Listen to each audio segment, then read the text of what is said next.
Thank you, Mr. Katsimatidis. My name is Jineea Butler. I'm here today with the New American Perspective for the Black History Month celebration with 77 WABC with the owner, John Katsimatidis. Can you all give this young man a round of applause? Thank you. So I wanted to start off with a clip, Mr. Katz. Years ago we met with Reverend Jackson, and I wanted to start off with a clip because I know everybody is saying, why does Jineea have this young man up here for Black History Month? But I wanted to start off with a clip about how we came together 2018. Mr. Katsimatidis, can you tell us about the concept of philotimo? Philotimo is a Greek word that's not found in the dictionary very often, but it's the principle. Philo means friend, and timor means honor. So philotimo is the ability to be friends with people, help people, and not expect anything in return. And Archbishop Iakovos was marched in Selma, Alabama with Martin Luther King. And they both made the front page of Life magazine at that time, which was a great honor. That the Archbishop wanted to help.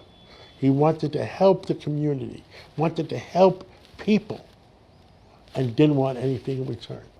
So let's talk about achieving the American dream in the 21st century. Let me ask you, Reverend, what is the American dream for the African American community, and is it achievable? It's achievable under certain conditions. Equal opportunity is what's required to make the American dream. We have equal dreams, we have equal opportunity. And you look at the big football games and basketball, where blacks are so dominant in their playing. It's hard to be a professional basketball player. It's hard to be one of the best in the world at that game. It's hard to be one of the best football players. What allows us to come from rural Mississippi, or New York, or Chicago to be at the highest levels? Because in this case, whenever the playing field is even, and the rules are public, and the goals are clear, the referees are fair, and the score is transparent, we can make it. So even the rules is a key to equal opportunity, and often the rules are not. That's why when the rules are not passed, someone must help those who've been pushed into the margins. So that was Reverend Jackson and Mr. Katsimatidis back in 2018. It seemed like yesterday. Yes. That was 7 years ago. Yes, 7 years ago. Oh my God. And he's totally in a different condition, so I'm glad that we have that, right? So, Mr. Katz, tell us a little bit about yourself. Tell us you're from Harlem. Tell us a little bit about that, because when we talk about Black history and the things that you've done, you are relevant as well. Let me tell you, I came from the island of Nisidros in Greece. I was 6 months old. And we grew up on 135th Street, 512. I remember that building, like apartment 33. And it was a great community. We had blacks, we had Irish, we had Latins. And I remember walking with my mom down Amsterdam Avenue across 125th Street to Bloomstein's. So Harlem was always safe, everything good. The only time Harlem did not become safe is when we send our kids to Vietnam. And they came back, a lot of them came back as drug addicts. Right. It is a sin. See, the amount of people getting killed in Vietnam is not the only tragedy, is the amount of lives we affected by making them drug addicts. And that's what ruined Harlem. Right, okay.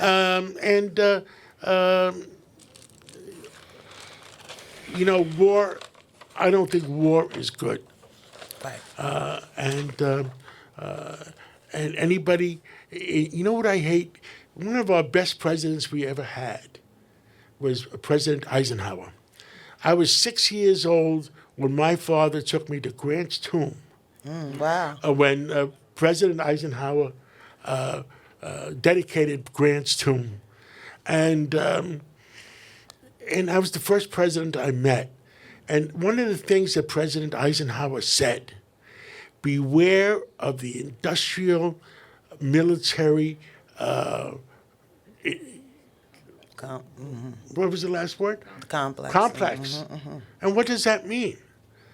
That all the generals that leave after they serve and they advocate war because all what they don't care. The generals stay behind. It's the kids that they send. Okay, let's take that mountain in Vietnam, and 200 American kids die. It's wrong, and it's wrong to send our kids there, and that's and all they care about is how many more rockets can we sell, how many more bullets can we sell, how many. And I'm a great advocator of let's have more peace than war. So you attribute a lot of the problems to the war and the things that happen in America. You attribute a lot of problems to that. You know, we had World War II, we had World War I, and it's been 70 years since World War II. It was a lot. And I was scared. I was really scared during our previous administration because we started up wars all over the place. Right. The Ukraine, Israel, you know, and it was horrible. On my 5 o'clock show that's on WABC every day, Sure. I really felt this. So you know what song we opened up the show with? What's that? We were on the eve of destruction. I wish you could play it now. And I had tears in my eyes because I felt it. Right. Where I felt that we may be on the brink. I used to say to so many people that came on the show, how many countries have to be involved before you call it a world war? And we were getting there. We were on our way. Getting there. And I don't understand. You know, I was also vice chairman of Ellis Island. And it was me. I was vice chairman of Ellis Island. Bill Fugazi, remember that name? He was chairman. And the honorary chairman was Lee Iacocca. And we believe in immigration. I was an immigrant. I came here 6 months old. I believe in immigration. Right. And you know what I said at 5 o'clock? Immigration, yes. Invasion, no. Right. We don't want to be invaded. We want to have checks and balances. We want people, immigrants are going to come to America the same way my grandfathers came, my uncles came. We want people that want to work hard and make a success of themselves and get a good education. We don't want to be invaded by you know, they were letting in criminals. They were letting in murderers. Sure. Venezuela emptied out their jails and sent them here. We don't have a problem in this audience. Give me, you know, I still can't figure out why the President of the United States and the people around him, I don't want to blame him because he might not know what's going on. Right. The people around him were letting in criminals and murderers. Right. But why? Immigrants that want to work hard? Yes, I want them. So let me ask you, Mr. Katz. So in the Trump we're calling this the Trump 2.0 era. Yes. And, you know, African Americans, I met with Paul Stone last week, and we talked about his book, 1971. And in his book, he talks about how African Americans didn't necessarily get their fair shot. But in the Trump 2.0 era, we have an opportunity. You built an empire. What do you think that African Americans should do and how we should look at this administration? Number one, because like I said, I'm chairman of the Police Athletic League, where we take care of black and brown kids to make sure they have a chance of succeeding. When I ran for mayor in 2013, and I ran, you know, I was a Bill Clinton Democrat. Yeah, sure. Because Bill Clinton was a common sense Democrat. And when I ran for mayor, I said, I ran as a Republican because the Democrats would not give me a ticket, and I ran as a Republican liberal. And the people in Staten Island said to me, "You're a liberal?" I said, "Yes.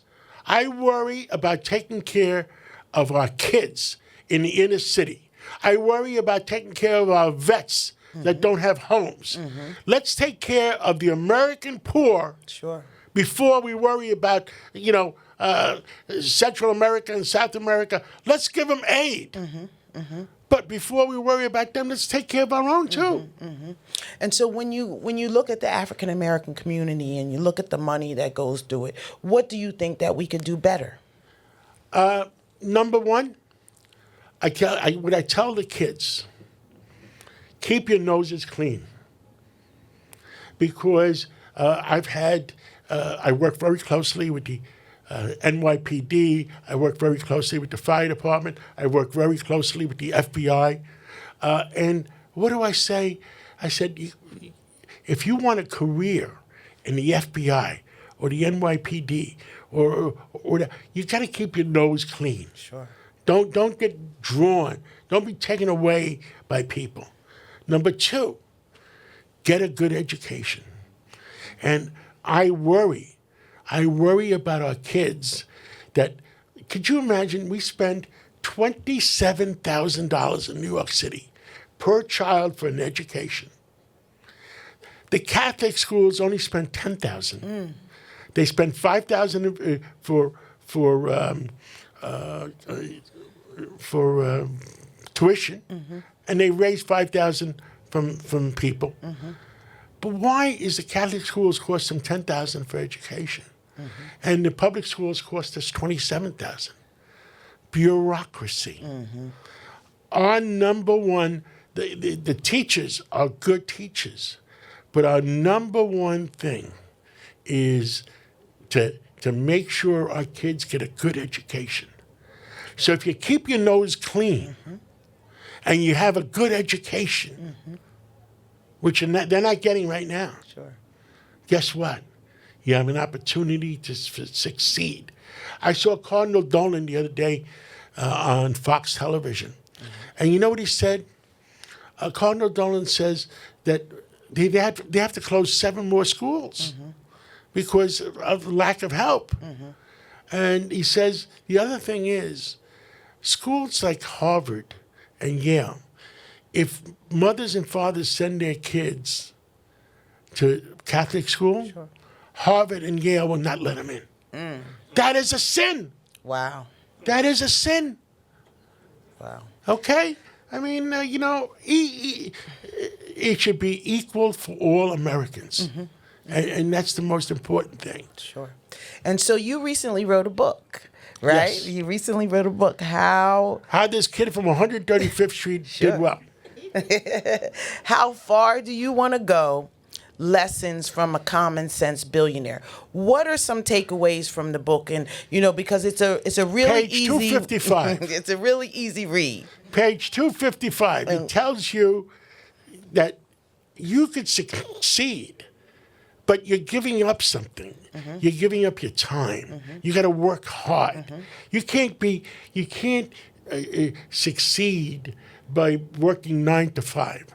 Now, the other thing I don't understand, I had Lee Zeldin, the congressman. He used to be congressman out from Long Island, and now he's the EPA chair. I had him on my show the other day. I said, Lee, because I know him for 20 years. You was raised in your camp. Yeah. And I said, Lee, what did you find when you got to the EPA? Are people coming to work? Now you're sitting down. He says Mondays and Fridays, only 8% of the people came to work. And if we're working hard and paying the taxes, why are they not working? 8%. Give me a break. And these people want to pick at us because we're making them come to work. Right. You cannot succeed unless you work. Who is your favorite Black American, living or passed away, and why? Oh my God, I had so many. Martin Luther King was a great man, and the Archbishop, like we said on the video, the Archbishop Iakovos marched with him, and it was, it was advocating peace, advocating education, and everything we talked about. And I think that's one of my heroes. Great. And so my last question And for maybe you. we're going to find out someday who really killed him. Yeah, soon, Because right? Because I believe the same people that killed John Kennedy in our country, the same people killed Martin Luther King, and the same people killed Robert Kennedy. And one of the reasons Robert Kennedy Jr. got a job in the administration on the promise that Trump was going to tell the truth, because we don't know the truth. There's something we don't know. one of our sponsors for today is Yellow Brick Financial, and they specialize in life insurance. Is there anything, any tidbits that you know about life insurance on how people can use life insurance to effectively work their businesses? Well, you know, we all have families, and we all worry about our families, but things happen. Accidents happen, things that we don't expect happen, and the purpose of insurance is something happens that's unexpected, and that the family is provided for. That was the reason. Now, when I was born, or when I was 6 months old, you know, things that you need. My father took life insurance for me as a baby. When I was 17 years old, I needed a car. We turned in the life insurance. I got $800, and I bought my first car. Wow. See, you have to remember memories. Memories are great. Well, you're wonderful. Your Red Apple Empire is a beautiful thing. I want you all to give a round of applause for John Catsimatidis for having us here today. We have a great afternoon of guests and everybody. And so what we're going to do, Mr. Katz, before you go, is we are going to bring up the Queen Mother and Dr. Reverend Carolina. We're going to bless the food. We're going to give you a plate, and we're going to send you on your way, and then we're going to have a festive afternoon. I look forward. Thank you so much. Thank you. Okay, everyone, we're going to get started. We have a few other interviews. Let me tell you, everybody, what's going on. So we, instead of having a roundtable discussion, I thought that it was better, because sometimes when you have a roundtable discussion, you don't really get the gist of who you're talking to. And I thought, instead of the roundtable discussion, I'll do a one-on-one with folks, very important folks in our community, and I'll do that one-on-one. Next up, we have Dr. Lee Gauze. He's a celebrity dentist, and I'll wait for a couple people to come in from outside, but somebody can probably shut that door to let it be known that we are getting started, and they can also hear and see us on the outside with the food. So how was the food? Did everybody love the food? Chef Lamar Todd, thank the Queen Mother, Queen of Nigeria. We're going to bring her up. We have a video of her and what she's doing in the land of Nigeria, and she was gracious enough to sponsor that wonderful food this day. So please give a round of applause to the Queen Mother. So let's get right into it. I know everybody's time is absolutely precious, and I am honored to have this gentleman on board. Now, I met him by way of weird circumstances. I'm not even going to go into that, but I met him because God wanted me to meet him, right? And I found out that he's a mad scientist, and he's a dentist too. So, Dr. Lee, pleasure to have you. Thank you for being here, the New American Perspective, 77 WABC. Tell us a little bit about yourself, and we'll go from there. Okay, happy to do so. And again, thank you for that food. It was absolutely delicious. And so who am I? My name's Lee. I'm from North Carolina, Wilmington, North Carolina at that. So I definitely appreciate the cuisine. And come from a family of dentists. My mom's a dentist, my dad's a dentist, my brother's a dentist, my uncle's a dentist, and all three of his kids are dentists. So it's definitely in our blood. From Wilmington, so fun fact, my dad was Michael Jordan's dentist growing up, and went to UNC, and went to Howard College of Dentistry, where I finished at the top of my class. Came to New York, like so many of us, with no intention of staying. And that was 20 years ago. I came here to do my residency and to learn dental implants, which I thought was a critical part of going into the field. For this is my 20th anniversary of being a dentist, and thank you so much. Practicing a few blocks from here on 57th and Madison, and we really have built a dental practice that is a field of dreams. It's an innovation center. We've been blessed to take care of a lot of incredible patients over the years. I founded an athletic mouthguard company with Floyd Mayweather. We work on a lot of just wonderful, wonderful folks. Mm-hmm. And so let me ask you, so when we talk about, let's get right into it. When we talk about African Americans, the Trump administration 2.0, and when you think about what we're doing with our dental, what we're doing, tell us about it. How do you feel? What is the process? Where do we need to be going future, and how do we need to be thinking about that? Well, I think that's a two-part question. Sure. So part one is, where do we need to go with our dental health, irrespective of what's going on within the political climate? Because part of it is just pure biology. Sure. African Americans have a higher incidence of periodontal disease. Mm-hmm. Periodontal disease or gum disease is linked to heart disease, is linked to duration of life. So it is a scientifically proven fact that people that have healthy teeth and gums will live longer. Periodontal disease has been linked to preterm labor, and just been linked to a ton of systemic illnesses. In our community, we tend to have less access to care, and particularly care early on. The thing about dentistry is you have to take care of yourself early on, because if you don't, it starts to snowball later in life. And so we find ourselves taking out teeth at a higher rate in our community. So that's what we're up to, trying to wind that back. Turn the page on that, and how are we impacted politically? I mean, we just opened the newspaper and we see that Medicaid is being heavily targeted. So I think it's about time for people to contemplate other ways to protect their access to care, perhaps through some affordable insurance plans that give the patient autonomy, choices, and ability to maintain overall dental health. And so, so we're losing care.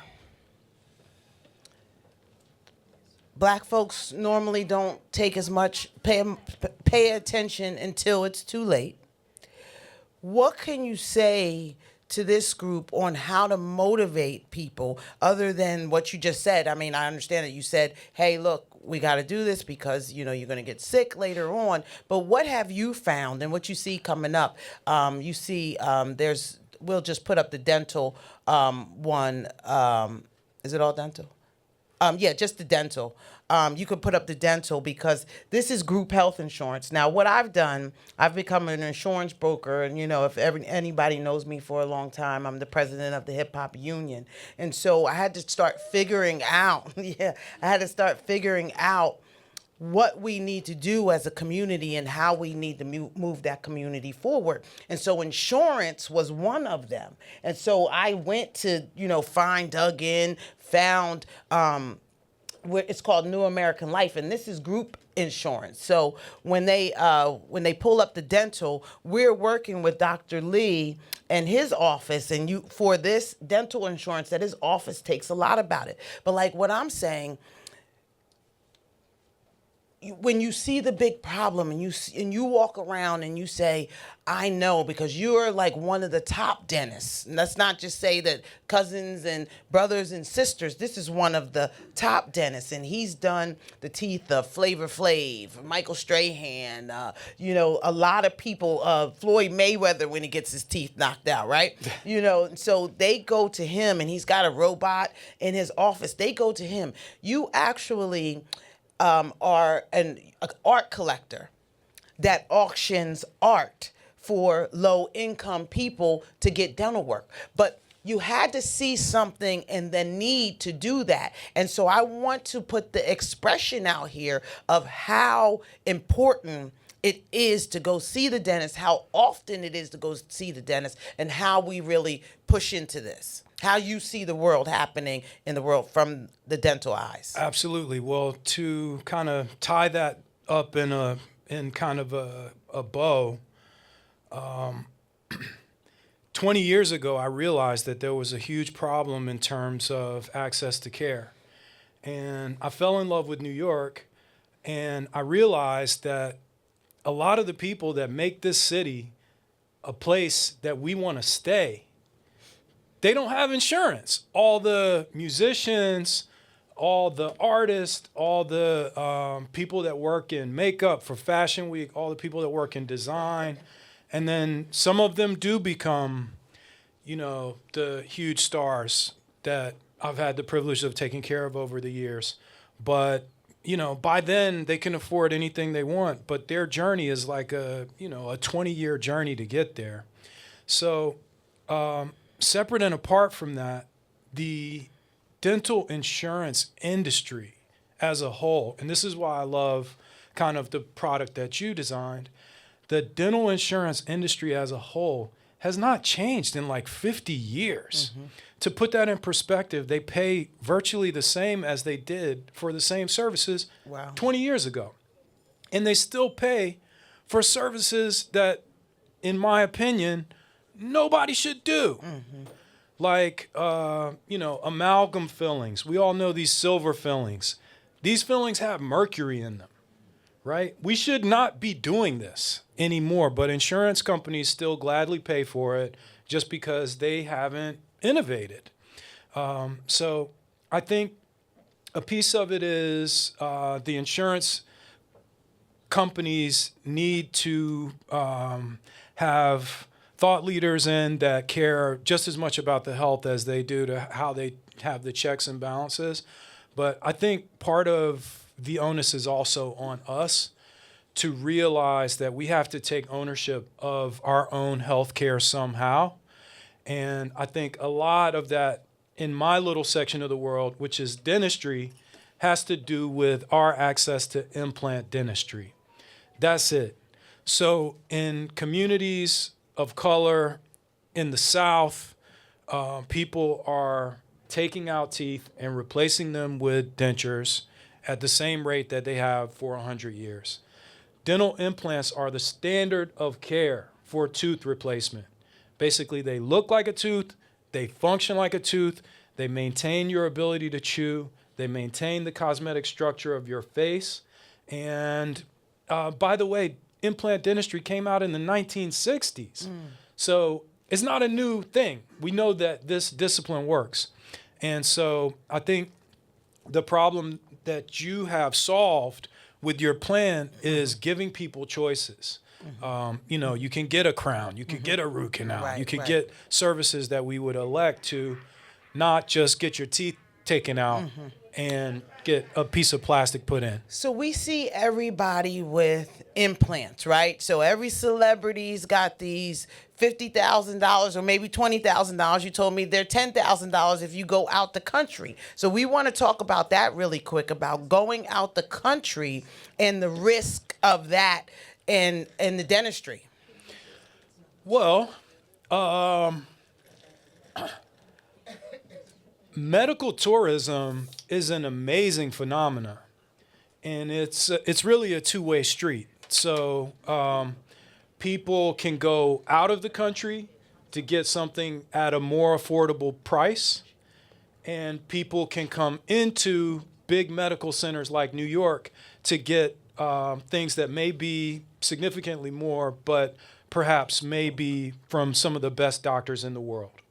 Now, I'm going to be honest, not all medical tourism going out of the country is bad. There are several places outside the country where you can actually get amazing care for, a fraction of the cost that you could get it here. But the catch is, anytime you may have an issue with that, you have to go back to that destination. So sometimes you'll end up spending just as much on travel and lodging as you would have if you took care of the work and maintained it right in your own backyard. But I don't think medical tourism is a bad thing. I'm very blessed that I've worked a lot with Lenox Hill Hospital. They have world leaders come from all over the world. We work with them from a dental perspective, from our private practice. We've taken care of patients from as far as Central Asia, from the Middle East. And so I love medical tourism. And I'm actually happy to see when patients can go great places outside the U.S. and still get a phenomenal job. Now, not all destinations are equal. Right. There are some places where people get what they pay for, and then there's an expression that good dentistry is expensive, but cheap dentistry is more expensive. And so sometimes you end up having to redo it if you end up getting something that's not so ideal. So is there anything else? I know that you have a busy schedule. He stopped everything, changed his schedule around to come tell this audience exactly what we need to know about dentistry. And you could take the QR code back there. That's group health insurance, group dentistry, dental insurance. So if you don't have it, you definitely want to grab in and jump in our group, because we told them that we have a group, an infinity group that needs this, and now we have a doctor that we can work with that's going to lead us in the right way, and it's not going to lead us astray. So is there anything else that you need to tell the audience, the group? Well, if you give me the space to have one more comment. Sure. It actually would not be about dentistry. It would just be about gratitude. I'm very thankful to be here, and so thank you for inviting me. I love gratitude to be part of everything that I do. It's a way that I like to start my mornings, and there's good energy in this room. I can feel it. I'm very thankful to be here, and I hope everyone here has a wonderful day. Thank you so much, Dr. Lee.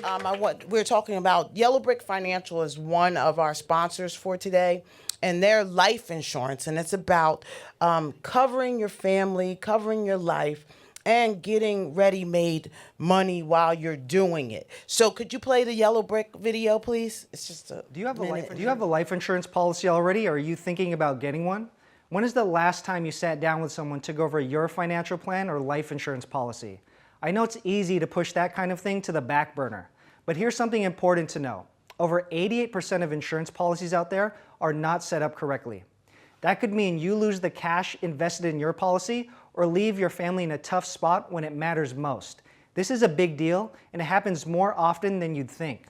I'm Gene, by the way, owner of Yellow Brick Financial. I want to give a huge thank you to my friend Jineea for asking me to sponsor this incredible event. It means a lot to be here supporting something so important. At Yellow Brick, we're all about helping you feel good about your financial plan, and I think it starts with knowing exactly where you stand. That's why I do things a bit differently. I like to make sure your policy is built to last. To share what I mean, just recently, I worked with a lady who's a nurse, a real hard worker, who thought her life insurance policy was all good. It turns out it would have stopped at age 70, leaving her with nothing if she lived past that age, which is highly likely. I was able to help her restructure her policy to have guaranteed payouts with tax-free growth. She is so much more at ease, and that's what I love to see for all of our clients. So whether you're a nurse, hardworking professional, or a high net worth individual wanting to protect what you've built, it's worth taking a look at your life insurance policies.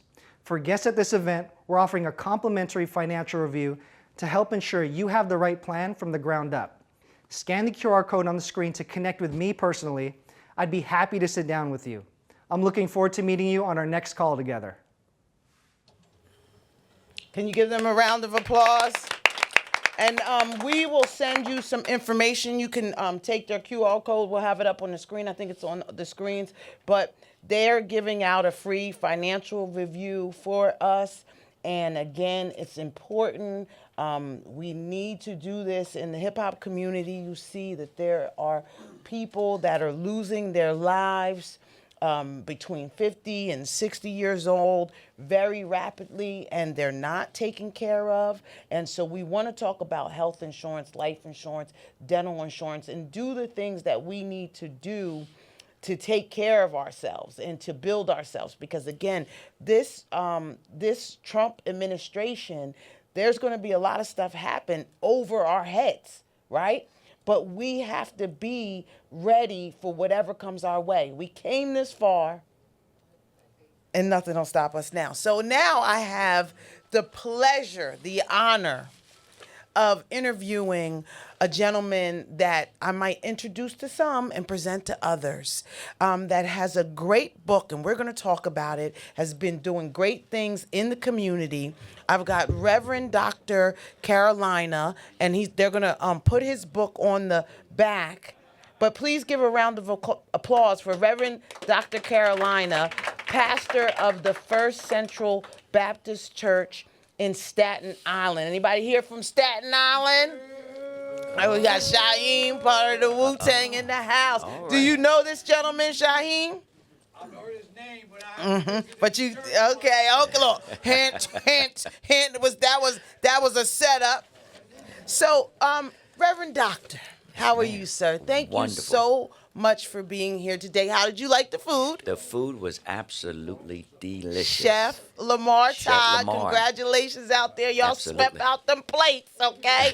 So I know we did the right thing. So again, it's my honor to talk with you today. So tell us a little bit about yourself. You're a community builder. You have this great book, Building an Army, on not just in Staten Island, but it seems across the nation. I did a little review of the book. I said, we're building an army. Tell us about it.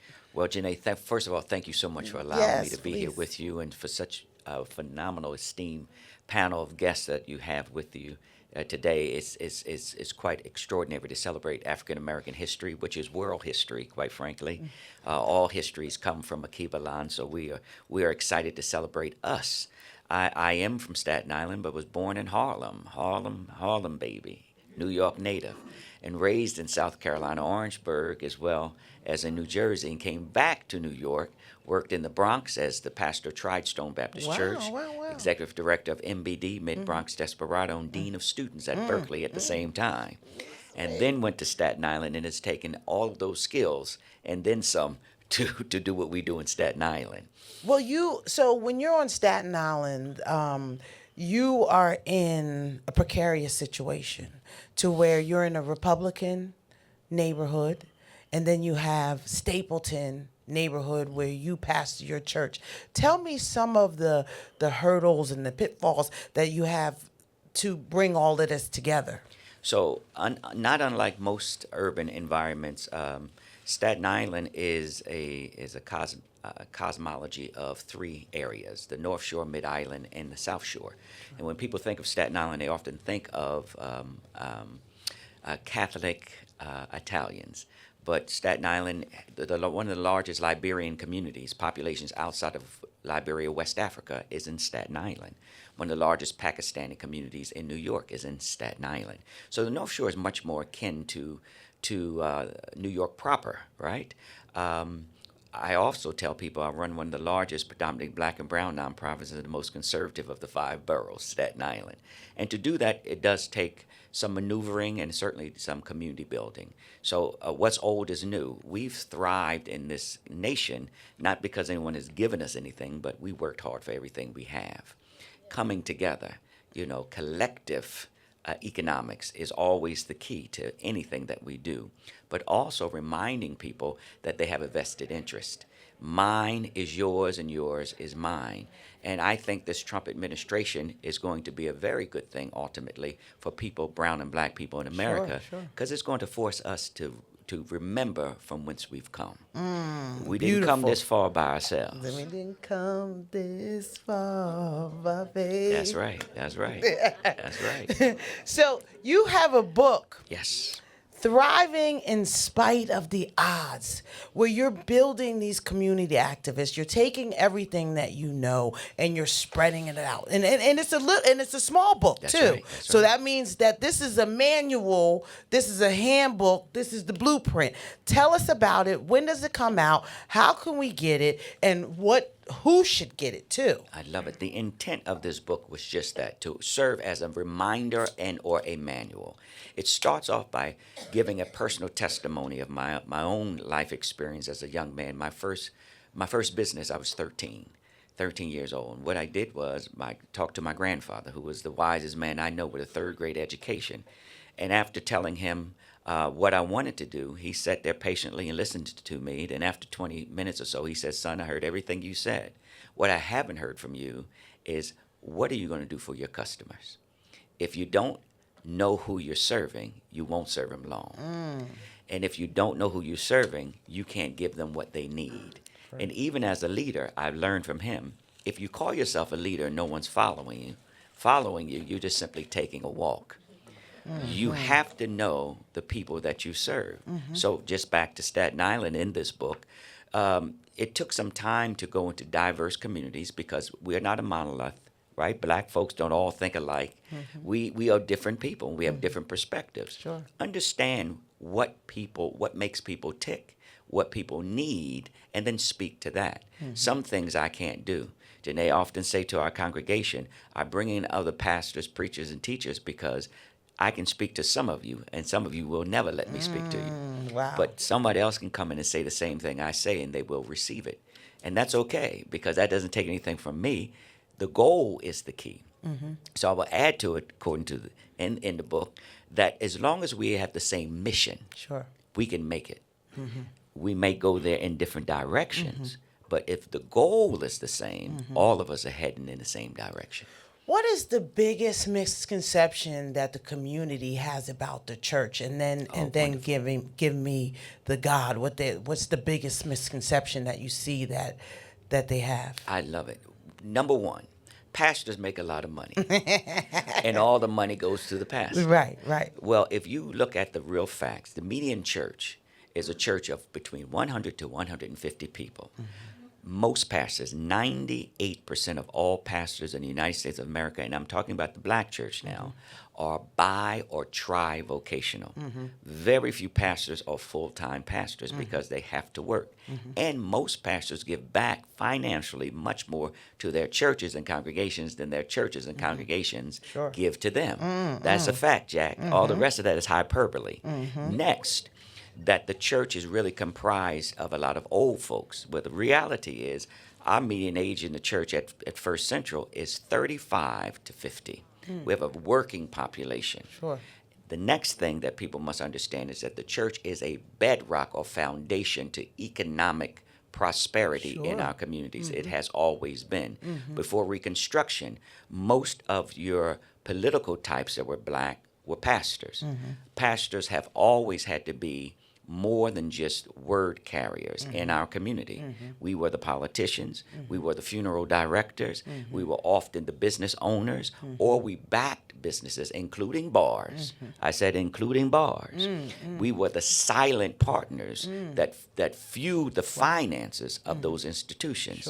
That's why the black church is still the hub. If you don't believe this, every politician, I don't care who they are and I don't care what party they are, where do they come? To the church. And that's why we tell them, don't come to us unless you have a check. Ooh. Because they're using us for just that. Absolutely. You know, Absolutely. politics is a numbers game. I want to put that in there. It's Say a it. numbers game, and the church has the numbers. Right. And so we've got to look at that. And that was beautiful. I think everybody was thinking that in the back of their mind. But go ahead. Yes, Please yes. go on. And then not lastly, but I'm not finished, but I'm done. The church also serves as a vehicle for inspiration. You can have all the information you want, but you need some inspiration behind the information so that you can continue to carry it, right? Everybody gets tired. Everyone gets weary. But the book says, don't be weary in well-doing. Why? For in due season you will reap if you faint not. Ooh. So we need to come and get some inspiration so we can keep carrying on this journey. And I've been to the church, Shaheem, okay? I've went to Staten Island. Brother Jai. So I've been to the church, and, you know, it's a lovely ministry. I love it. I can't wait to come back. So everybody, you can get this book, Thriving in Spite of the Odds, on Amazon, $12.99 on Amazon. I think it was like 99 cents on Kindle. For Kindle, we made it very affordable. So this is a book, a must read, because let me just say it again, that it's about building and sustaining communities, right? And so most of us here are community workers. We work in the communities. We're community leaders. We do the outreach. And so his expertise and the years of his leadership, I know that we could take away from that. When I went to the church, I had tears coming out my eyes, you know, because the Lord and the word was spoken there. And so that is the greatest thing. Do you have anything else that you want to give to the the congregation? To the congregation, I love it. Just want to say that where we are now, we've been here before. Matter of fact, the truth be told, we were the first people in this land. So just because the systems, and believe me, we are fighting against principalities and powers in high places, work against us, does not mean that there's not a force that's greater than the system. So hold tight, hold on to each other, and we will survive. Amen, Pastor. Oh, yeah. So I think we're going to conclude that. So please give Reverend Dr. Carolina a round of applause, a real strong round of applause, because again, now, are you liking these quick interviews really quick, and the power people that are coming in? Are you guys liking that after the food, or y'all got the itis? I know y'all got the itis. I did it on purpose. So we're going to play as Dr. Carolina, you can cue in the Queen Mother's video, and we're going to watch what she is doing on the continent of Africa. So we're going to take a picture with Reverend Dr. Carolina, and then you'll see the Queen Mother's video. Beautiful.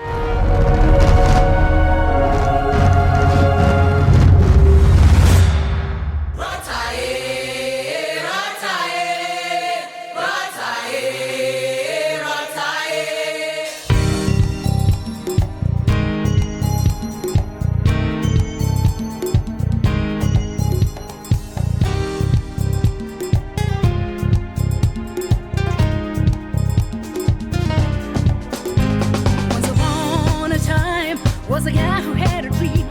In a dream she saw she was dancing with the kings. Told her friends, but they said that I never come to pass. She never gave her dream away, no. She was so hurt and all the stones around. And now she's walking with the kings.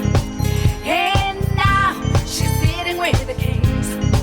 And now she's dancing with the kings, yeah. Because she followed her dream. Rataye, rataye, rataye, rataye, rataye, rataye, rataye, rataye. 39 in church, she never ran away. Took a stand, said no, she knew she had to be. Was alive, she alone could choose as she became. She never gave her dream away, no. She was so hurt and all the stones around. And now she's walking with the kings. And now she's sitting with the kings. And now she's dancing with the kings, yeah. Because States of America, Queen Mother.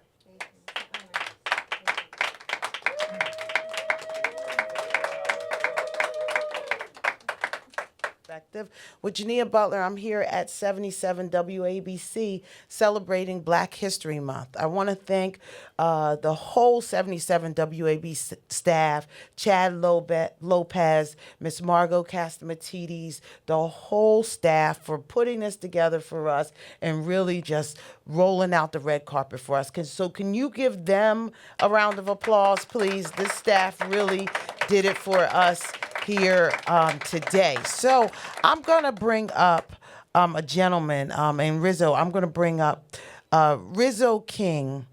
I met this gentleman in Miami, and his energy was so infectious. I said, I got to try this drink. And I think he probably gave everybody a drink now, and we're all wired up. So let me introduce you to the Rizzo King. He has a 30-second video. Come on up, Rizzo. It's great to have you. Can I have another drink? Because I'm addicted. We have Rizzo's video. Introducing King Kongin, the game changer in the energy drink market. Why is King Kongin on top? Because it's the only energy drink featuring all natural flavors and organic green tea caffeine. It's got 0 calories, 0 sugar, and 0 carbs. Unlike all the other brands, which pack in 10 calories from artificial flavors and colors, King Kongin stands out with a healthier ingredient profile. Join the revolution and choose King Kongin. So give him a round of applause. Black man, entrepreneur, Black History Month. Rizzo, welcome to the New American Perspective. Tell us a little bit about yourself. Wow. Well, first of all, thank you. And it's hard to find good people out there when we're networking. You know, I'm across the country every week with my team, and we meet so many people. And there's always going to be someone that says, most of the time, they're going to do something, and then they don't. You know, so, I'm going to do this for you. Then they don't. Right. You know, so you are really Queen Kongin, and give her a hand right now. We're in Miami, we're drinking Kong. Everyone else is drinking alcohol, you know, so I always say there's no DUI with none. this. So this is the drink, right? So we're drinking, we're having a good time, and she said, I'm going to get you in New York. I'm going to get you in New York. We're going to do some things. And we stayed connected, and like I said, that's hard to find. So I thank you, and I thank God Almighty to, you know, so I'm from Brooklyn, New York. So I am from Brooklyn, New York. And then at a young age, I moved to a small town in Pennsylvania. But Brooklyn is my heart. My dad still live here, still got cousins here. So Flatbush. And so my sister got shot and killed in Brownsville Projects. And right then, I was in Pennsylvania when I heard my father cry. He's crying on the phone. And that's the first time I ever heard him cry. And right then I said, man, I ran out the house. I just ran out, and I kept running, and I didn't stop. And then I got tired. And then the next day I ran again. I didn't know at that age I was turning my pain into purpose. I was running. I was building endurance. I didn't know that at the time. So I focused on running. My plan was to ease the pain. This makes me feel good. That was just the plan, right? I followed through with that plan. How does it expand? I end up being one of the top runners in the whole state of Pennsylvania, running a 4:21 mile, a 15:33, and a 3 mile. Could go to any school that I want, a scholarship. That's focus, follow, expand. And that's how my journey started. So as an entrepreneur, as a Black man out here as an entrepreneur, tell us about that journey. I know that's difficult. Yeah, it's difficult because, you know, especially if you start from nothing, you when you pour and then you gotta, you know, climb, it's hard, you know, and then it's you can't just walk in the door of Coca-Cola and Monster and, you know, the Celsius or the places where we really should be, right? Because we are the top. I mean, everyone drank this drink, and we're better than.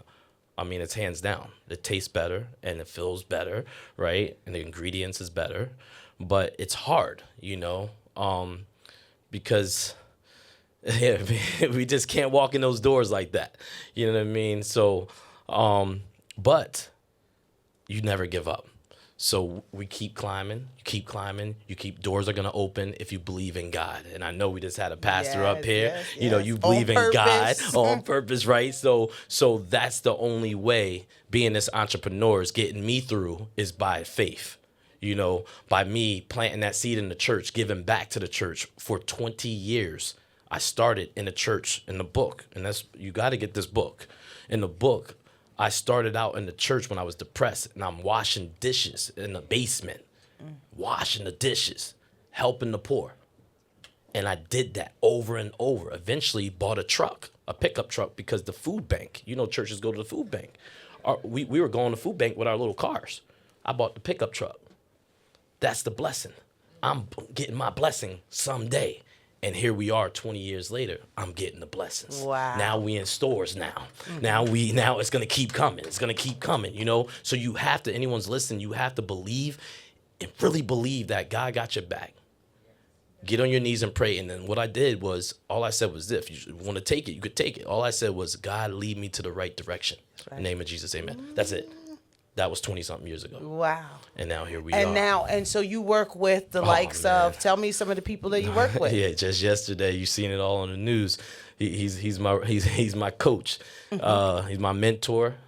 And that's just another blessing in the book, Master P. We all know him. He's the king, the Martin Luther King of entrepreneurs, you know, Master P. And I'm his right, left, you know, I'm his content director. So everything, you know, anywhere he's at, I'm there. So when you see him, you see me.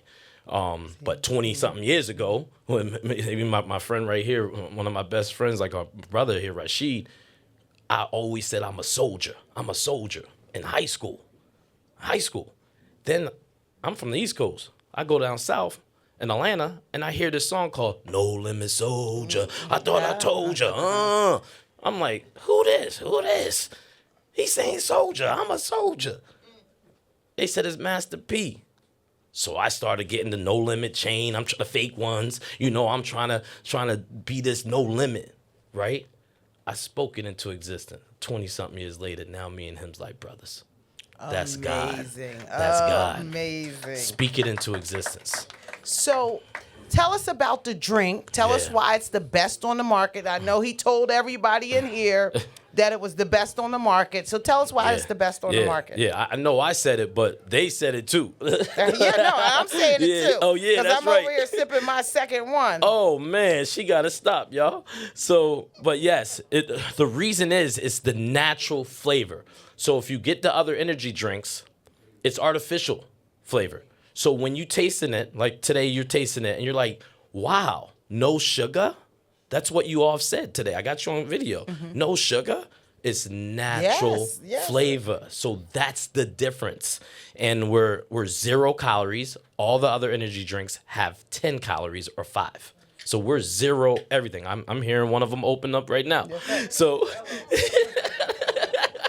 you know, so the flavor is the best tasting, and it just makes you feel good. And what King Kongin, Queen Kongin, what the Kongin means, it means this. You're a soldier. You're a warrior. You're more than a conqueror. You're blessed by the best and highly favored. You're Kongin. You know what I'm saying? So when you feeling down, just take this sip, and you're going to be smiling, and you're going to get through the night. I tell you, 10 a.m. is when you should drink it. 10 a.m. 10 a.m. 10 a.m. and then boom, you getting through the whole day and night. You got 2 jobs, you only need to drink 1. You drinking 2, Queen.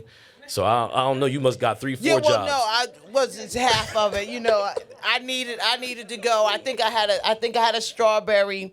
Now I have a blue raspberry, and I'm excited. So can we give Rizzo a round of applause today? Thank you. Black man doing his thing. Well, here it goes. Oh. I got something for you. Another thing I spoke into existence, so I have music too. Rizzo King Kongin. I always said I wanted to sing a song with Temptations. Oops. I always said it. Just got blessed. I sang a song. It's called New Life. New Life, right? Ooh. But this is also my clothing line. So if you have a logo, we can get this done in Italy for you.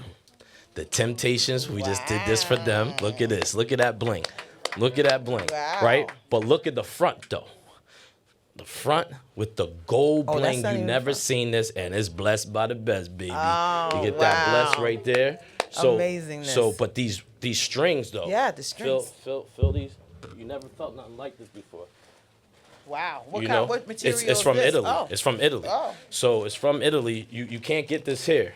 So you want to contact me? Let me know you got a logo. It can be your logo. You get it in 2 weeks. And the string is what really is. Look at it. Now you get you ready for this, Queen? Oh, look at the back. The string is nice too. You definitely have to feel. Yeah, when you feel it, you're gonna be like, wow. And It's a weirdo material. Yeah, yeah. You never seen nothing like this. So anyway, yeah. So we blessed, highly favored. We got so many things Right under on King time. Kong and brand. It's not just a drink, it's everything. And I also go across the country speaking. If you have anywhere that you need me to come and uplift everybody, ooh, they're gonna feel it. They're gonna feel it. It's gonna be like church in there. There you go. Yeah, you blessed, girl. So thank you. Thank you. Is this for me? This is for you and your family, whoever. You got 2 of them. You got 2 of them, Queen. Thank you. This is and blessed. That's Blessed. God speaking. There you go. Thank you so much. I can't wait. Let's Yes. take a picture. We got so much stuff. I can't put it in my hand. No, This is we what gotta the put brother this. man is doing out here. Give him a round of applause. Will you? Put this on my shoulder. Oh, they got the custom version. You heard that? Yeah.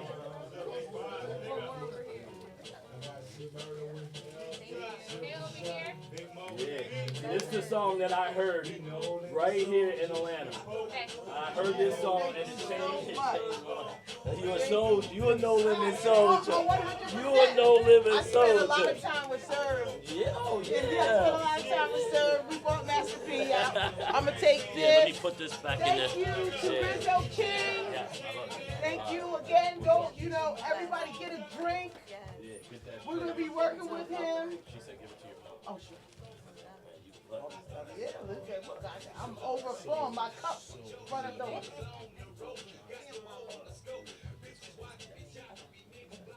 Yeah, give it to me. So, are you guys having a good time yet? Yes. Do you have the itis yet from that great food that we have? Okay, I waited for a minute for this interview because it's an intense interview, one that touches my heart, one that I understand, and one that I know. I want to bring to the stage Mr. Shaheem Franklin, formerly a part of a Wu-Tang affiliate. He's everything now, but he was a child superstar, and we're going to have a real conversation with this young man who changed his life over and over and over again. How old were you, Shaheem, when you started? 13. He's 45 now, so we got a conversation. Mr. Shaheem Franklin, welcome to the New American Perspective. Rugged man. No more rugged child, it's the rugged man. That's OG La in the house. Peace. So, Shaheem, Hey. finally, Yes. how many times, how many weeks have we said we're minute. going to get together, have A this minute. conversation, Yes. and then now we have the conversation In time, you know. in time when we need to have this conversation. So, we queued up a little video of you just to remind everyone who you are. Okay.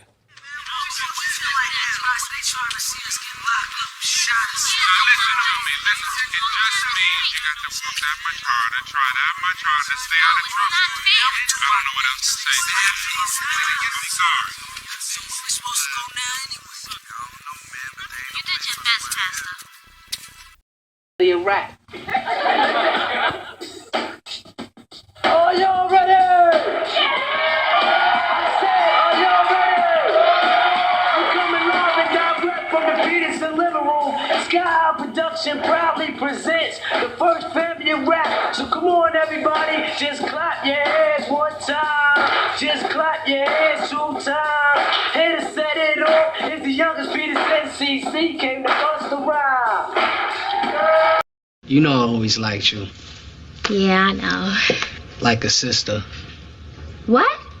Wait, do you mean sister as in African American woman or as in no way am I ever gonna be dating you, my sister? So I got a record deal in LA. Let's just face it. You and I were never gonna hook up. Can't believe it. I've just been bounced, dumped, kicked to the curb. So this freak gonna tell me she know this dude. So you know I'm like, where'd you meet him from? So she gonna be on some old, yeah, he busted a friend of my family. You know what I mean? What? So I'm like busted. She said, yeah, that motherfucker cop fooled everybody. Yeah. Talking about you without a doubt the pig that brought him down, man. Nah, you a cop, Jay? What you think? I think you know the answer to that, clown. Yo. Obviously, you got some business to handle. Got it, no motherfucker. Just keep it moving. Thought you was rowdy, fool. You ain't nothing but a lame-ass dude, huh? No, I know. Shay, shut the Oh! Come on, man. We ain't gotta rock like this. Yo, why is you wildin', man? We gotta rock like this. Wow! We gotta rock like what? Give me another pool stick. What's up, J-Rig? I didn't know that you were in that last scene, the worst scene in that movie right there. And you got to go back and see it for yourself and what they was doing. Yeah, and the best part, he was from Staten Island, so it was really funny.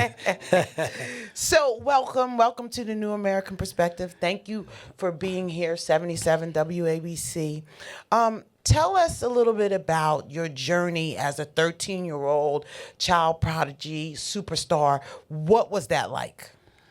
Oh man, it took me a long time to be able to articulate that. I'm a kid from Staten Island, Stapleton Projects. We all know about NYCHA in New York and what the conditions are there. But I was like a news reporter, man. I love rhyming and rapping since I was little. And I was the name The Rugged Child. I went to the store for bottles, I was that kid, knew everybody. And the older dudes around, I'm blessed to have them in my life because they took a chance with a kid, and they wasn't too busy for me. And I went around the world.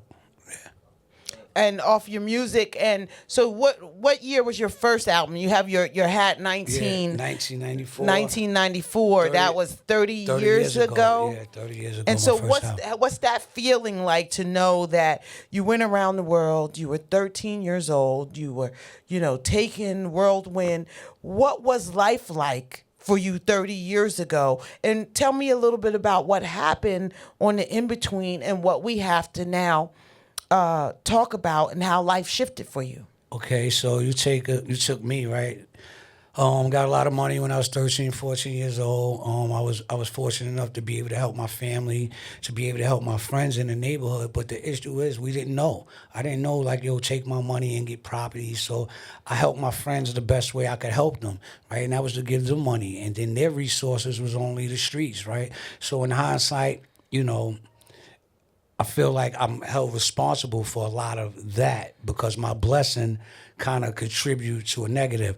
But, career-wise, I always tell people that I've learned that life is about parables. So, although I had all these good things going for me, touring with Big Daddy Kane, touring with Wu-Tang, working with Robin Townsend, Fred Williamson, Jim Brown, Penny Marshall, TLC. On the other hand, my mother was a struggling addict. My father was incarcerated. My cousin was incarcerated, wrongly convicted. Addicts and life and death.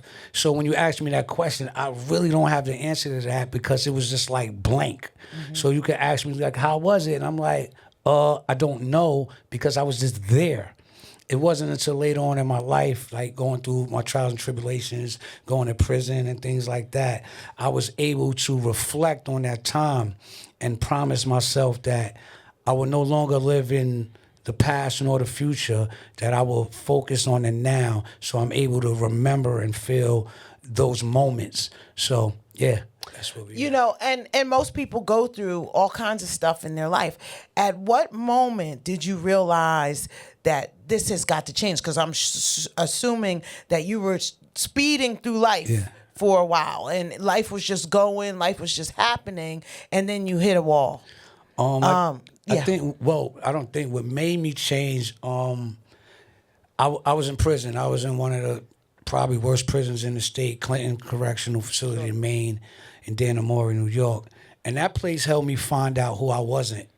Like, I didn't know who I was, but when I got there and I seen that, I said, I know what I'm not. Right. And a brother had said it earlier when he had asked, and I remember the day like yesterday. I was like, yo, if you real, show me. Take all the people out of my life that ain't good for me. Give me the words to say, and give me my career back.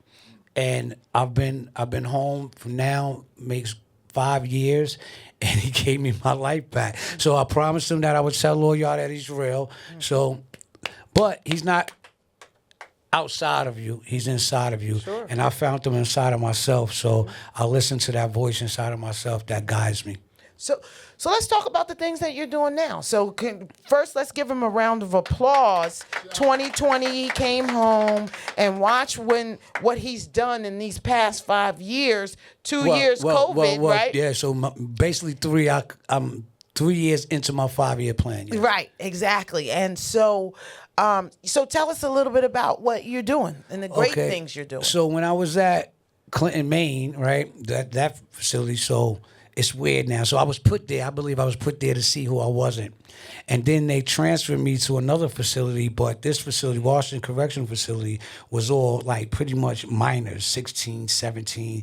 So I was like, man, these kids are in here under these conditions at my age. I mean, where I'm at my age, and I thought about the places and the things I was at their age. And I was like, yo, I have to give them the tools to save them 20 years of being in the wilderness.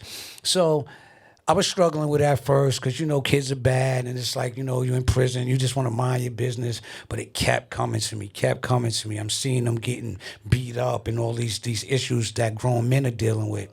And then one of my friends, his name is Bounty, he had worked in the administration building of the facility for the grievance program.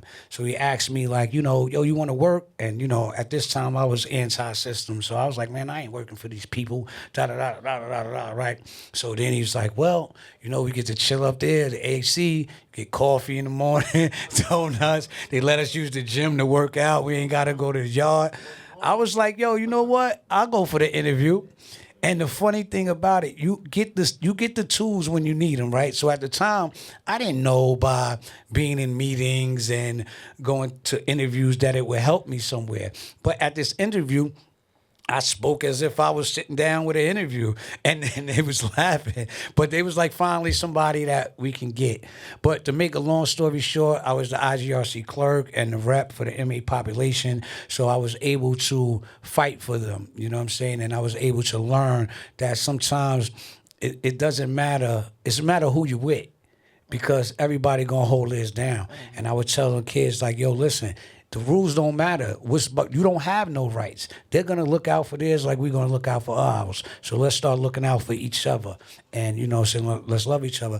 And that's when the Rugged Road to Recovery was started. And I came home, and I've been on the Rugged Road to Recovery initiatives. I say each one teach 10, and that's my goal. Tell us a little bit more about this rugged road. You were the rugged child, and now you're on the rugged road. Tell us a little, and like La said, you the rugged man now. Yeah. So tell us a little bit about that rugged part. Well, it started right when I came home. Of course, you got a jacket, right? So nobody really wants you in, or they don't trust you. They think, oh, that's just for the parole, or he's one, right? So you kind of like an outsider in the community stuff. So I was like, well, what I'm going to do? Like, I'm reaching out to the council members of Staten Island. I'm reaching out to the programs ready to do the work for returning citizens, right? But I had celebrities, so they was afraid of letting me in for the. I think it was more of a attention thing. So you know what I did was I went in, took my money, and I did my first back to school give back. Started giving out the books. Then I started doing it myself. And once I started doing it myself, people started, to take notice, and they would help out. So eventually You know, about time they come to help you really don't need their help. And I was just like, you know what? The thing that I can do instead of going and competing for grants, I can just leverage my celebrity. So that's what the Rugged Road to Recovery is. I go around the country, I tour, I act, but I take the funds that I earn on my own and I give it back to my foundation, which is to give back in the community. And I started with these big, trying to do everything all big, like, and then, you know, and people get to ask you, well, let me know when the next one. But now I remember when it was just that simple. Be the big brother you wish you had. Be the big brother that the big brothers was to you. So every day I do little bit of little things and I pay it forward. So I would just tell people, pay it forward. If we all pay it forward, we'll be all right. And where I got that from, I was online at Dunkin' Donuts in the car. And it was time to pay my order, and the lady said, hey, no, you good. The guy paid for you in the front. I'm like, what? So I'm like, why you pay for me? So I'm like, yo, bro, you made a mistake. You paid for me. He was like, no, just pay it forward. And then I did it. I said, yo, you know what? This is for the next person. And every day I do that every day. And you never know who you're gonna, who has to make a decision to get a coffee and a bagel in the morning or have lunch for work. So that's what I do now with everything. I try to pay it forward. Please give him a round of applause. So my last thing to talk to you about is one of our sponsors is Yellow Brick Financial. Yes. And it's about life insurance and covering your family and, you know, the hip hop community where you were always younger than hip hop. Hip hop is 52 two going on this year, right? And so how do you feel seeing some of the elders pass away and not taking care of themselves, and as far as life insurance, health insurance, and things of that? How do you feel about that, and what are you doing to protect yourself? Well, one thing that I found out about life insurance, and it just made perfect sense. Once I found this out, it made perfect sense, and I realized the issue, right? They want us to stop passing that generational wealth down to the next generation. So when I got out, I was like, yo, I want to get a huge policy. And the problem was I'm a convicted felon. So that affects me getting a policy. Really? Yeah, you have to be home for, I think, 2 to 3 years before you can get a policy on your own. Never knew that. So then I was like, wow, that's it. They take us, they displace us, give us these felonies so we can't pass it on. Mm-hmm. And after that, I was just like, then when I heard what you guys were doing with life insurance and all that, I was like, this is important because it's the way that we could pass on generational wealth, also a way that we can borrow from it. So it's like a loan from the bank that you're basically making yourself banking. Like if you're able to get these policies, and I'm like, yo, my job now is all the elders in my family. My plan is to rack them up with life insurance because that's one thing for sure that's going to happen. So I think, in my humble opinion, it beats out real estate, it beats out everything. And I have a joke about it. And please, nobody take this the wrong way. I said, why do white people smile at funerals and why are black people crying? I said, the white people just got the call that the check cleared, and the black people just spent all their money trying to bury you. So get your life insurance. Ooh, that one was that. Was that a commercial or what? I think Yellow Brick is going to hire you after this once they see that. But that's exactly what we're talking about with Yellow Brick Financial. And he just broke it down in so many ways that we have to look at our lives in a different ways. We talk about Black history, right? Yes. Shaheem, we saw Black history. We saw what he did 30 years ago. We saw the person that he is now and who he's become. And now we have to protect his assets. We have to protect our own assets. And we have to look at that and take that seriously. So how many people in here have gotten a financial review or reviewed their life insurance policy or even need a life insurance policy? I know I need a review. And I know that we have to, in our community, when we talk about dentistry, when we talk about, these are the hard things to talk about. These are the things that our community misses because we feel like we're missing out. And I thank you, Shaheem, because you hit it right on the nose, right? And so going forward, and so I want you to answer, how do you feel about when you see, like, we just buried Irv Gotti, Fat Man Scoop, DJ Clark Kent, and I know these are all people that you looked up to when you're young. And so how do you feel about the health of our community? I feel like just with anything else, we get the information too late. And by the time we get the information, it's too late.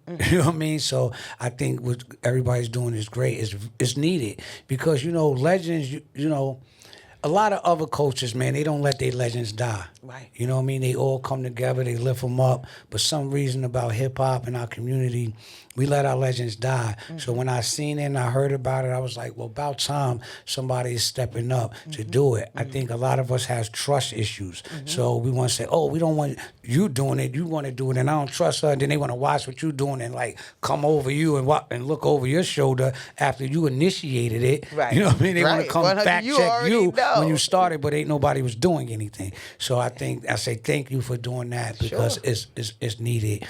A lot of artists, by the time they reach that age, they're usually alone. They're usually dealing with depression.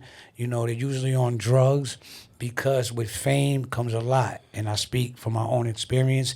When the records ain't doing well and people aren't noticing you, you tend to get depressed. And then you get these, I got great ideas and been everything that I wanted. I could have been a drug deal, everything but what I was supposed to be doing. And I say that's it, man. We got to uplift each other. Yes. Can you please give Shaheem Franklin, a.k.a. the Rugged Man, a serious round of applause? Thank you. And so my last question to you is, what can we expect? At the end of the 5-year plan, we're 3 years into the 5-year plan. What's the big boom? How do we support? How does this audience hear your music? Hear what's next? Well, the initiatives is going to keep going on. You can follow it at ISO360.org or just the hashtag RR2R, the Rugged Road to Recovery. Once I'm done, other people will join it. Like, I have a good friend, I hope I don't blow him up, but when I got into the correctional facility, he was already on his militant time. He was already on that, and he helped guide me and get me started too as well. And he just came home a couple of days ago, so I would like to give him a welcome home. Congratulations, welcome. He's home, very smart, got a lot of great ideas, and I'm confident that he will be, sitting in this seat in the next couple years having this conversation with you. I love it. I want to grab your hat so I can take a picture with it too. So, Dr. Tommy. Yes. Tell us, welcome to the New American Perspective. Thank you. Thank you for being here today. You came down from Maryland, correct? Came up. Oh, excuse me. Look, excuse me. New York is up. Yes. So, you came to visit us today. Yes. How did you like the food? The food is nice. I've got a couple of to-go plates. That's well, y'all settle down. I got me a to-go plate. That's what happened to all the food. Yes. He said, I'm taking this with me. That's Chef Lamar Todd. Don't forget that name. I've worked with him a few times, and he never disappoints. And so Chef Lamar Todd, another brother man, entrepreneur doing his things. So Dr. Tommy, tell us a little bit about yourself. Tell us where we're at. Tell us where we're going. I left you for last because I wanted you to give us some direction, right? You're out of DC in the area. The Trump administration is in, and I don't think this is something that we should be scared of at all when but I wanted to talk to Dr. Tommy because he's money, housing, the community. Let's talk about it. Okay. Well, let me start. Can you hear me okay? Because I can't hear it. First of all, I was born in D.C., second of 5 children raised by my mother, a single mother. She worked 3 jobs. I watched her work 3 jobs. I used to sit up by the window hoping that she would come home because Daddy had left. I didn't know if she was coming back. But she did, and she raised us. I'm from the public school system in Maryland, graduated. CPA by technical training. I'm a CPA and a doctor of philosophy. My business background, I've served in senior executive positions in major financial institutions such as the FDIC. Back during the S&L crisis, I had the privilege of serving as the vice president and deputy CFO of the Resolution Trust Corporation, HUD, SBA, Pension Benefit Guarantee Corporation. I've served in local politics and federal politics, federal positions under Republicans and Democrats. And we've been able to be very, very successful in that regard. Currently, I'm the president of a CPA firm. I'm also COO of a real estate company, and more recently, I've assumed the role as the inaugural chairman of a nonprofit called Raising Founders, and what we focus on is financial education for young people, as well as helping young people to understand that you can start a business now. We want to raise some entrepreneurs while they're still in school. So that's kind of my eclectic background. I managed asset portfolios and sold asset portfolios in the billions.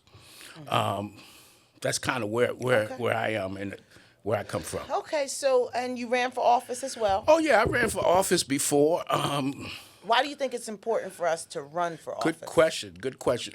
I think that from my perspective, especially now, this is a great opportunity for new voices and new faces to have impact. I think that we've evolved. We've evolved as far as we can from what I would call a 60s mentality to I don't like to use the word social justice because it denotes victimhood. It doesn't get my energy right because I see opportunity. I see opportunity, and I think that for those that are willing to look, these are times to make some real good money. Sure. Yeah. Yes. And that's what you think. And so how? Tell us. Well, for example, number 11, I think it is, of the current president, President Trump's goal is rebuilding cities. Sure. So if you got a rebuilding cities as a goal, and then when you have a partner like Mr. C, right? Then what's needed? We got to prepare the residents for this prosperity. He used the word inclusionary prosperity, I think I heard him say. Well, that's just right. There's a book that I read a long time ago called Good to Great. And in it was this line, and it had, little dots on the line. At the top might have been, financial security. At the bottom could have been, a poor person. But it had a roadmap. In my mind, it created a roadmap from subsidy to self-sufficiency. And one of the positions that I happened to serve in was a housing director. And I was responsible for housing in all of Prince George's County. And we implemented a subsidy to self-sufficiency programs where we moved 55 families in 1 year into home ownership. And people said it couldn't be done. But see, what I did, the first thing I did when I went into that was I told folks that I want you all to be homeowners. I don't know if we all know, but home ownership is the beginning of wealth for most Americans. Not all, but most. Most of the wealth in our community is in the equity in the homes that we live. And home real estate is an investment where you can put in 10% down and you're entitled to 100% of the appreciation. You don't get any deals like that anywhere else. I see you might have another question. Yeah. So, no, I'm listening 100%. Just doing a million things at one time. I know. I just don't want to. No, the camera's on you. Oh, okay. Yeah, the camera's on you. But yeah, no. So now, when you talk about the homes, when you talk about our assets, when you talk about our money, right? And what is the conversation that we need to have with President Trump?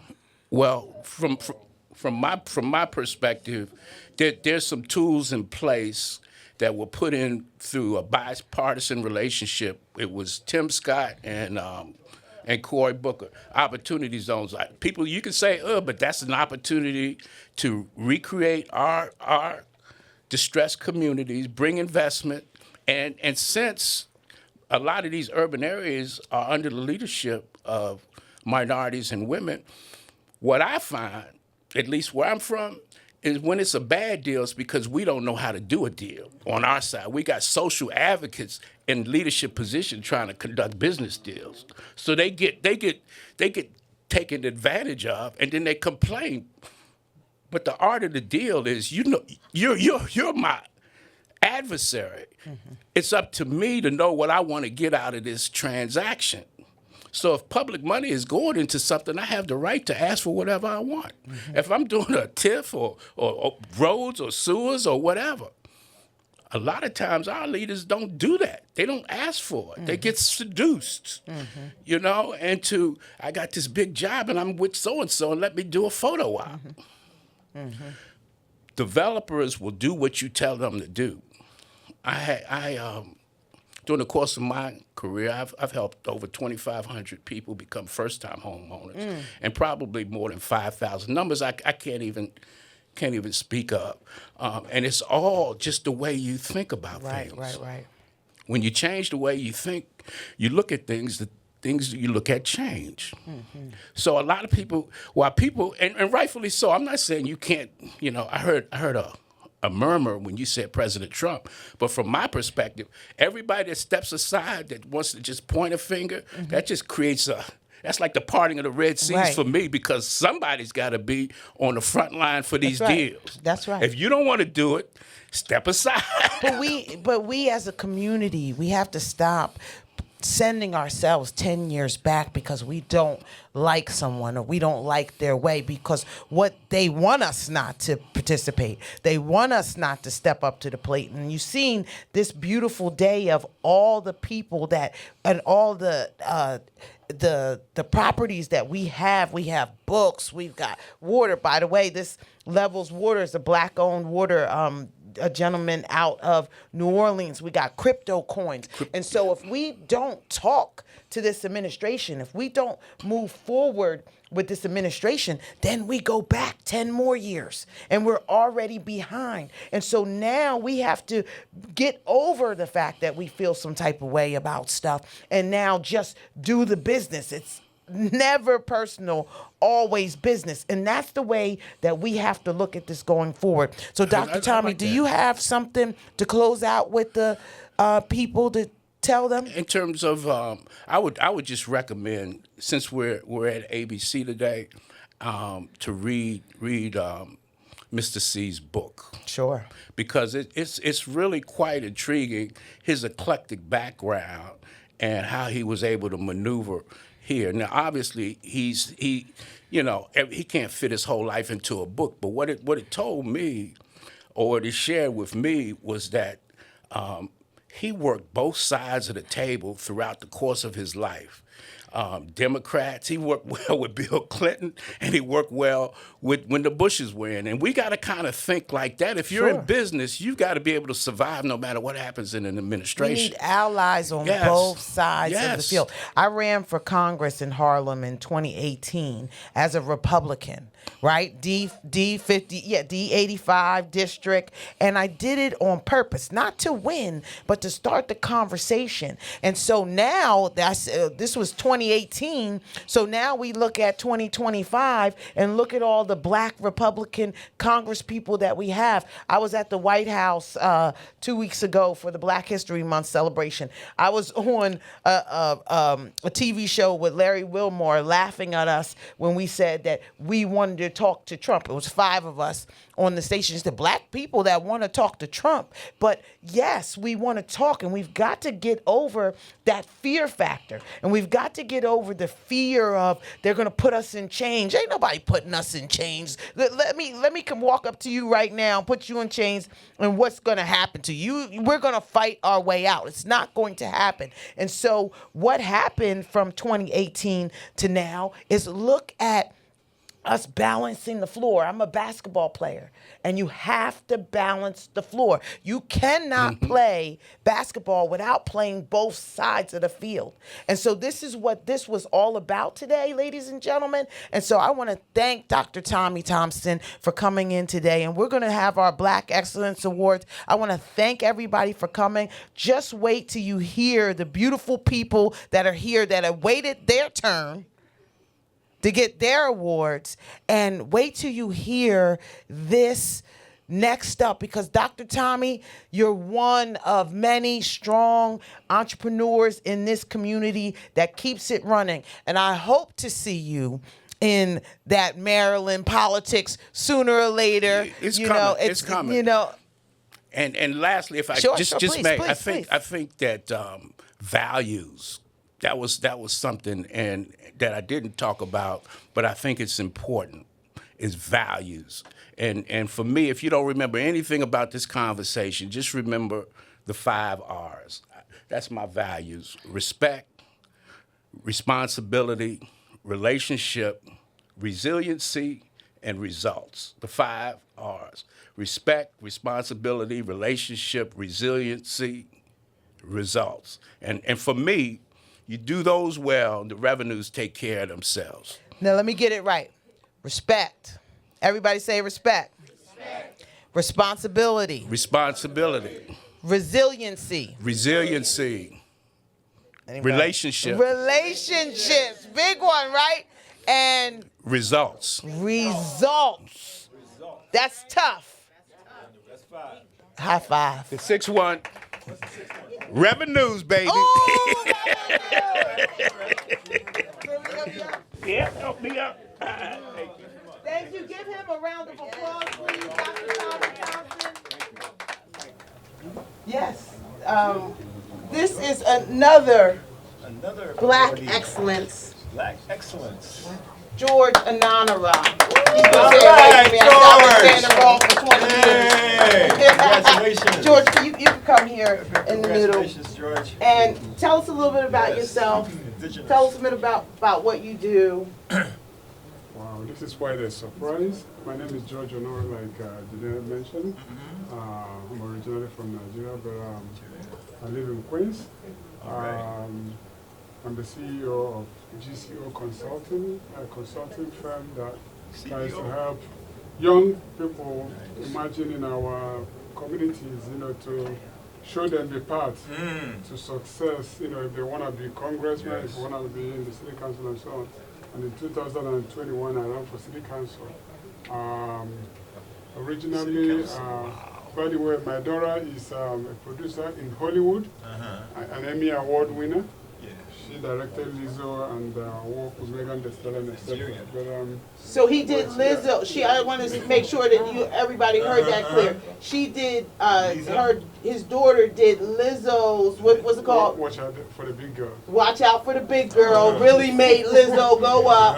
And then Megan Thee Stallion's In Her Words, right? Okay. In Her Words just recently, and she got an Emmy for that, and he led that. So George, thank you. Absolutely. What tribe? Nigeria?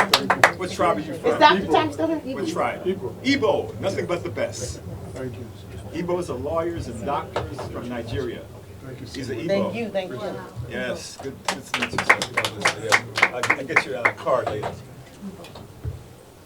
Dr. Tommy, can you join us one more time? We wanted to give you, this is just a small token of our appreciation. Yeah.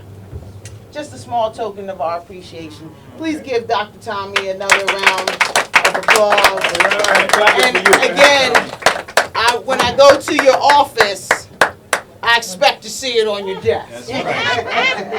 Well, my office is mobile. We'll put it on top of your dashboard. Thank God you got an office. So, again, we know Dr. Tommy now. He is a friend. Thank you for being a part. Thank you for your support for this event, and I hope you enjoyed yourself. Had a great day. Okay, great. And I forgot to tell you, we got a gift for Mrs. C. Okay, sure. And thank you. Thank you.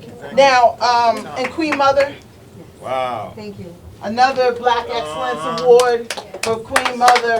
And again, thank you so much. And so we've reserved the rest of the time. The people, I didn't get a chance to get the awards out the box when everybody was here. But we reserved the rest of the time for talking, for networking and building. We have until 3 o'clock, so enjoy yourself. I think that I'm sure that you ate up all the food, but let me just say, Mara. Got 10 more minutes. Mara, come on up, Mara. Mara, go ahead. This is a young lady. Her name is Mara. She is descended to the Hard Rock Cafe. This is her family. And she came to see, be a part of this celebration today. How did we do, Mara? You did great, and I'm going to tell you something interesting. I'm sort of bi-coastal, and I did radio in LA and also in New York, and it's called Everybody Eats There based on my book, because I came from that well-known family. My brother was the genius, and then my nephews took over one of the restaurants he opened called the Pink Taco, and then my youngest nephew has Cha-Cha Matcha, that's matcha tea. But this is an interesting story. When the Black Lives Matter were doing their demonstrations in LA, my mother's house burned down, and we were living in an apartment on Wilshire, which, you know, goes towards the federal building and what have you.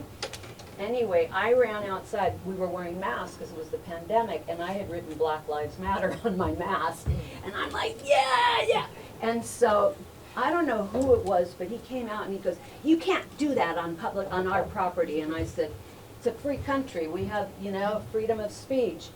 And one of our concierge, who I love, Alex, and he's sort of by the books all the time, but the next day, I was going in the elevator to go down to my car, and he came up to me and he whispered, "Thank you." He was the only black guy to work there. Okay? Sorry if I say it derogatory. I have a friend who is like, and he's from Ghana. I get my pot from him. He's my brother with another mother, and he like got mad at me when I said, I have, you know, Osa's coming, my black friend. And he said, "I don't say I'm going to see my Jewish friend." And you know, it's really weird because we do that. It's a description to describe somebody. I mean, I'll say my Brazilian friend or my Chinese friend, but he's right. We have racism within ourselves, and we say that. I should just say my friend's coming, the one with the big fuzzy gray, and he looks like a professor now. Osa. Osaji-boo! Thank you so much, Mara. Thank you for, no, you didn't. Absolutely. Didn't want to talk your ears off, though. So but all of you are impressive. I do want to recognize somebody in the house that is running for city council in the Bronx. He is one of our leaders, regardless if he's in office or out. He raises our children. He takes the responsibility. Andy King, could you join me here, please? Mr. King. Black excellence at its finest. So I want to share this with him because Andy, again, does the work. Tell us about your upcoming city council run, June primary. Yes. Tell us about that. June 24th, I will be running for the New York City Council in the 12th District. 4 years ago, I served in the council for 8 years. After the conclusion, I had a youth program. My wife and I, who was with me, we started a youth program called the Bronx Youth Empowerment Program to help young students from the ages of 11 to 18. Actually, this year is our 20th year of doing that work for children that a lot of times we didn't even know these kids, but we just brought them into our households and just, you know, it takes a village to raise a child. That's it. And with that energy and love and the protection of the Most High in Christ, today we're able to do that work and being an inspiration to run for office again, because the goals is making sure that our communities are safe for our children, and making sure our 13-year-olds turn into productive 25-year-olds, and then those 25-year-olds can be family and playing to the system. Because I want to retire one day. I want something in the kitty when I really retire. So we need some folks who are functioning, but making sure the city is safe. You know, and having a common sense approach to how do we tackle all of our issues, whether it's safety, economics, our children, more importantly, our seasoned individuals in the neighborhood should be able to move around without any fear of not being able to get out and do what they want to do.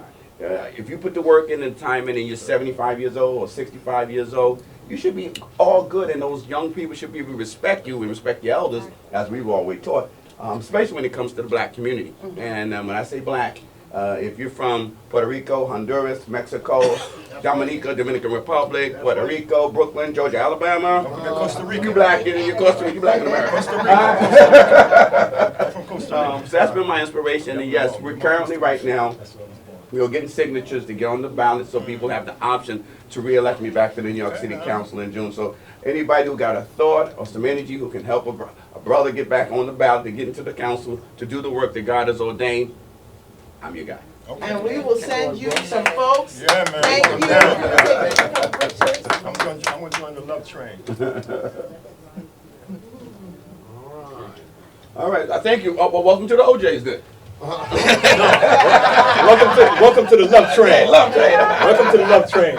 I'm joining his love train. I appreciate it. And I want to give her a shout out because she came and spoke to our kids about her story and her energy. And it inspires so many of our young girls to say they want to take on the jet of being an entrepreneur, but tackling athletics the way she has. So God bless us, give Sister JB in the house. And so, again, can we turn, is it possible to turn the lights on in the house really quick? Because I just want everybody to turn around, look at each other, and say I love you. OG La in the house. A.B. Butler, come join me for a second. Does everybody know Mr. All Access A.B. Butler? Does everybody know this guy right here? This guy right here, I want to say, I need everybody in this room to pray with this young man. He is here today, but on March 6th, he's going in for brain surgery. Okay? This is half of the G check right here. So I need him to come out on point. Brother Andy, can you come lead us on a prayer? He's strong. He's strong. He got the Lord with him, but I just want us to reach out and put our hands on this brother right here because we got a lot more to do. Okay. He's got a lot more to do, and we thank him. Okay, let's all reach out. Put our hands out to Brother Andy. AB. Okay, go ahead, Pastor. And we reach out to the Most High in Christ above, to the high heavens, to offer your protection, offer your support, offer your guidance, but more importantly, make sure the Spirit is full of comfort as he goes into a new era in his life, because the hands that you prepared to correct whatever illness that's in this body shall prevail with the mighty English and the mighty language and the mighty scriptures that have taught them how to take care of a soul, to take care of a body. We pray to you today that this young soul right here continues to move forth and be an example and a beacon to the power and the testimony that you've promised through your Son, Jesus Christ, who sacrificed himself for us all. So we pray together for the strength, the blessings, and the healing and the success of such endeavor that he's about to experience, and then he'll be successful to come out and be a testimony for those who have gone through any trials and tribulations, that the light continues to shine out of this body. In the name of Jesus Christ we pray. Amen. I need to pray too. And so, Bishop Amin-Ra. Bishop Amin-Ra. Yes, sir. He's going in for surgery for his hip. Basketball player, St. John's. Ex-basketball Well, he player. can say ex. St. John's. Thank you, sir. You came. Yeah. Good, bro. But I need, hey, getting a hip surgery, I've been putting it off for like 15 years because I'm like a organic person. I really don't believe in getting cut. But I realized that it's degenerative. You know, a lot of my friends got hip replacements and they have orthopedic problems. A lot of people like myself been putting it off. But as you put it off, it gets worse. It doesn't get better. I happen to be 70 years old or young, going on 35. Okay, that's what I'm talking about. Okay, so let's So hear it. again, health, life insurance, all of this counts. This is what we're talking about here today. Okay, So we're going to pray for our brother here, Bishop Amin-Ra. Bishop Amaran. And as you learn scripture and know scripture, the Most High doesn't do anything by mistake. Everybody's experience is a testimony for the next person to learn from. And while you walked yesterday with that bride walk as you played basketball, today the Lord reminds you who in charge, that you're still here today to move to and fro with the strength of your legs. And as you go into a surgery to get that new hip so you can come out and do that Cupid shuffle better than you did before, we're going to continue to pray for you each and every day, that you are on this earth to be another testimony of the power in Jesus, that when you go into this surgery, you'll come out spry, you'll come out healthy, you'll come out with a smile, but more importantly, you'll come out to tell everybody the victory that you achieved in the Most High in Christ. We pray for you this great day. In Jesus' name we pray. Amen. Amen. And so with that, like I said, we have until 3 o'clock. But, you know, network, be merry. Make sure you get some King Kong in. Make sure you take some Levels water home. Make sure you remember this day.